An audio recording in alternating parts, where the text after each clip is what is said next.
Bonjour à tous.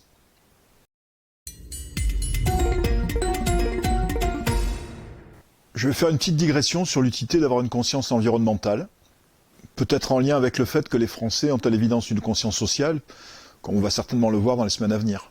Et paradoxalement, sans doute par accablement, ils ont laissé quand même passer beaucoup de choses, notamment en matière de santé, avec la destruction du système médical et la politique d'austérité vis-à-vis de la sécurité sociale.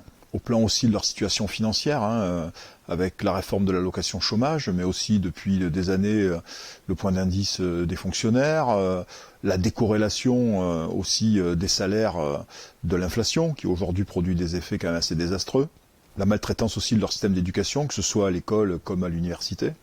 Bon bref, mais les Français, on le sait, tiennent beaucoup à leur république, à leur démocratie, qui est basée quand même sur une forme d'équité dans le traitement des citoyens vis-à-vis de la chose publique, et aussi qui fonctionne jusqu'à un certain point dans le respect des différences. Bon, d'après moi, la conscience environnementale est aussi une forme de conscience sociale, ça en est même certainement un avatar sur des objets plus larges.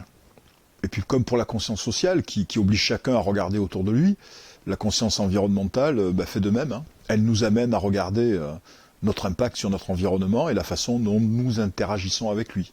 Bon, beaucoup d'entre nous savent aujourd'hui que nos actes ont des conséquences. En matière environnementale, c'est une évidence. Et beaucoup aussi sont engagés dans des démarches qui visent à réduire, voire à atténuer complètement ces impacts. Alors avoir une conscience environnementale, c'est finalement s'être donné les moyens de comprendre le monde qui nous entoure et s'engager dans une démarche de prise de responsabilité pour ce qui concerne la façon dont nous interagissons avec notre environnement. Pour comprendre ce qui nous entoure, il faut être un minimum outillé. Mais on va dire que les sources d'information aujourd'hui ne manquent pas. On peut par soi-même tout à fait se donner une compréhension de ces problèmes via Internet, via des réseaux d'acteurs, via des lectures diverses et variées.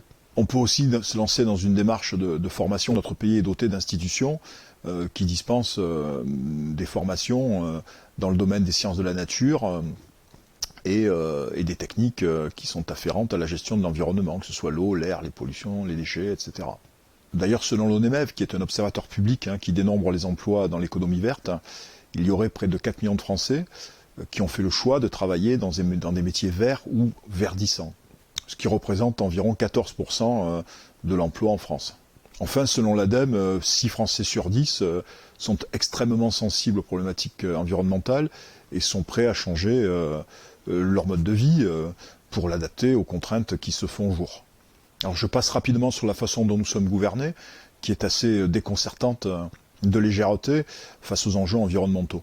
Nous avons même des gouvernants qui sont capables d'affirmer qu'une compétition sportive qui se passe dans des stades climatisés, qui ont été bâtis en dépit des droits de l'homme, c'est bien passé.